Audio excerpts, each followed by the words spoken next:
আসসালামু আলাইকুম সুপ্রিয় শিক্ষার্থীবৃন্দ, আশা করি আপনারা সকলেই ভালো আছেন।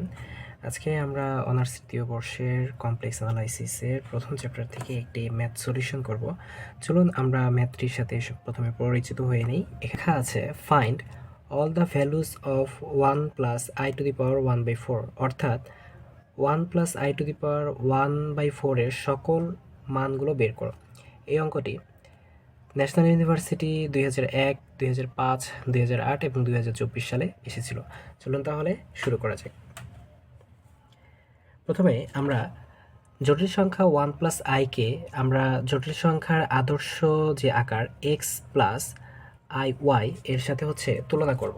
আমরা জানি x প্লাস আই ওয়াই হচ্ছে জটিল সংখ্যা, যেখানে x হচ্ছে তার বাস্তব অংশ, y হচ্ছে তার অবাস্তব অংশ। এই সংখ্যাটিকে জটিল সংখ্যা 1 প্লাস আইকে আমরা x প্লাস আই এর সাথে যখন তুলনা করব, তাহলে আমরা কি পাই? 1 প্লাস আই, x এর পরিবর্তে আমরা 1 পাই, অর্থাৎ x এর মান আমরা ধরতে পারি হচ্ছে 1, এবং y এর পরিবর্তে এখানে কোনো কিছু নেই, অর্থাৎ 1 আকার আছে, গুণ আকারে আছে i এর সাথে, অর্থাৎ y কে আমরা 1 ধরতে পারি।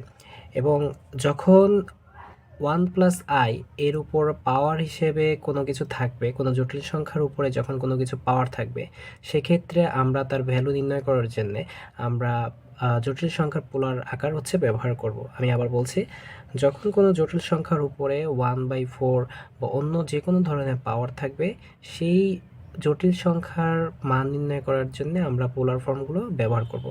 এখন আমরা জানি x এর পোলার ফর্ম আকারে যদি লিখি, তাহলে আমরা লিখতে পারি আর cos থিটা, এবং y কে যদি আমরা পোলার আকারে লিখি তাহলে আর sin থিটা, অর্থাৎ x ইজ ইকুয়াল টু 1 বা 1 কে আমরা ধরতে পারি আর cos থিটা এবং 1 কে আমরা ধরতে পারি আর sin থিটা। তাহলে এভাবেই আমরা হচ্ছে সলিউশনটা করব। তাহলে আমরা লিখতে পারি, ধরি 1 is equal to r cos theta এবং 1 is equal to r sin theta. তাহলে আমরা এই মুহূর্তে উভয় পাশে হচ্ছে বর্গ করে তারপর উপরের সমীকরণ এবং নিচের সমীকরণটাকে যোগ করব। তাহলে আমরা কি পাচ্ছি? 1 square plus 1 square is equal two, আমরা এই পাশে বর্গ করলাম এবং এই পাশে বর্গ করলাম এবং যোগ করলাম, এবং ডান পাশ থেকে আমরা বর্গ করে তারপর যোগ করে দেখি কি পাওয়া যায়। R square cos square theta plus R square sine square theta. তাহলে এই লাইনটাকে আমরা কি লিখতে পারি?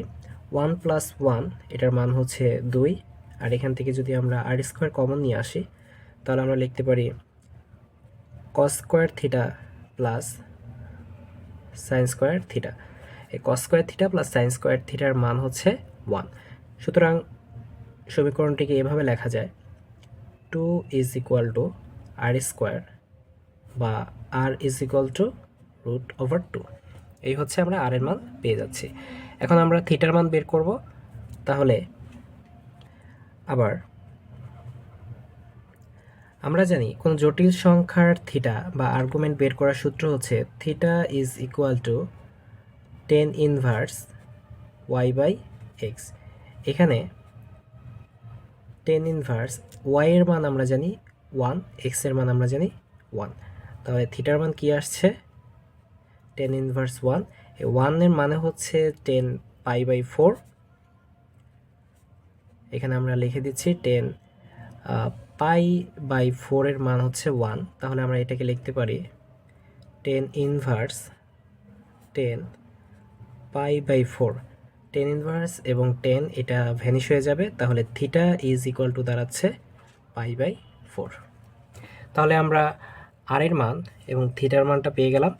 এখন আমরা যেই অংশটি দেওয়া ছিল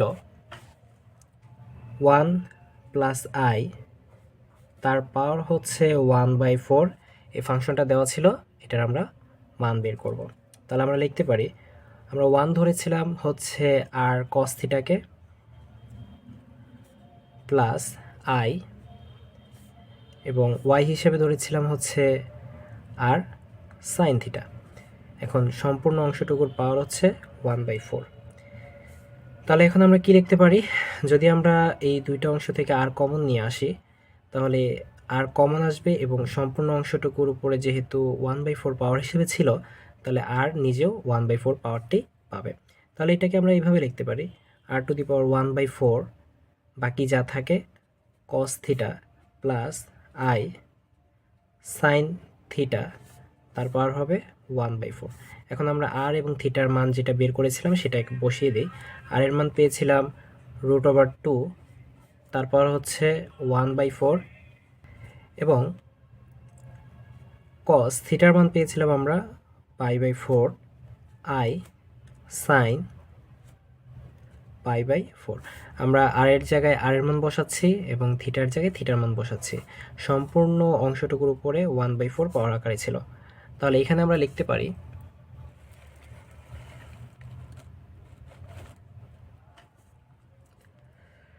√2 কে লেখা যায় রুটের বদলে আমরা হচ্ছে 1/2 পাওয়ার হিসেবে লিখতে পারি, এবং 1/4 কে 1/4 গুণ আকারে লিখলাম।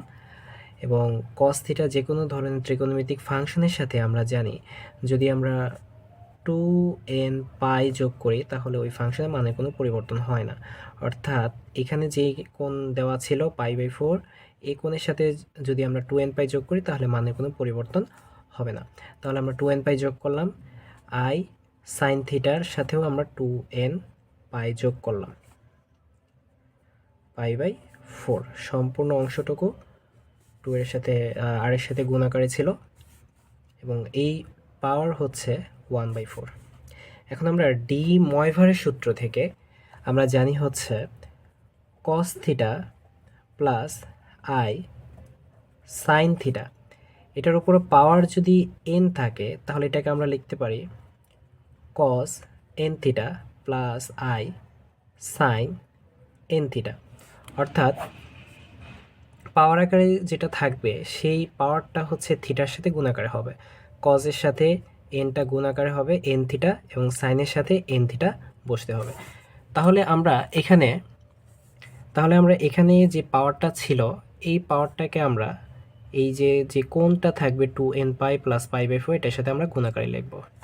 তাহলে আমরা গুণাকারে লিখলে কি পাই, এখানে 2 এর পাওয়ার হচ্ছে এই অংশটুকুর মান হচ্ছে 1/8 cos 2n পাই প্লাস π/4, এটার যোগফল হচ্ছে 4, 8n pi plus pi plus i sin 8n pi plus pi by হচ্ছে 4, এবং সম্পূর্ণ অংশের পাওয়ার হিসেবে ছিল 1/4। এখানে আমরা যে এনটা ধরেছি সেটা সম্পর্কে যদি বলি, এন হচ্ছে 0 থেকে 1 2 এভাবে অসীম পর্যন্ত যেতে থাকবে।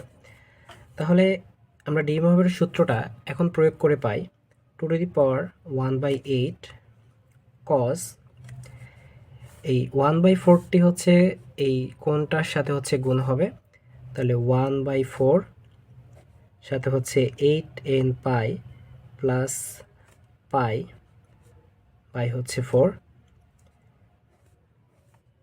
Plus i sin 8n pi plus pi by হচ্ছে 4, এবং এর সাথে হচ্ছে 1/4 গুণ হবে। এভাবে আমরা ডি ময়ভার সূত্র প্রয়োগ করতে পারি। তাহলে কি লেখা যাচ্ছে এটাকে আরও 1/8 cos 4 এর সাথে গুণ হয়ে হবে হচ্ছে 16। আমরা যদি এই অংশ থেকে যদি পাই কমন নিয়ে আসি তাহলে পাই কমন নিলে এখানে থাকবে 8n এবং এখানে থাকবে হচ্ছে 1, তাহলে আমরা উপরে লিখতে পারি 8n প্লাস হচ্ছে 1, এবং এখান থেকে আমরা লিখতে পারি i sin একই রকমভাবে 4 4 এর সাথে গুণ হয়ে হবে 16, এবং এই অংশ থেকে হচ্ছে যদি পাই কমন নিয়ে আসি তাহলে এখানে থাকবে হচ্ছে 8n প্লাস হচ্ছে 1। তাহলে এটাই ছিল হচ্ছে এই ফাংশনটির সমাধান। আশা করি আপনারা সকলে বুঝতে পেরেছেন। ধন্যবাদ।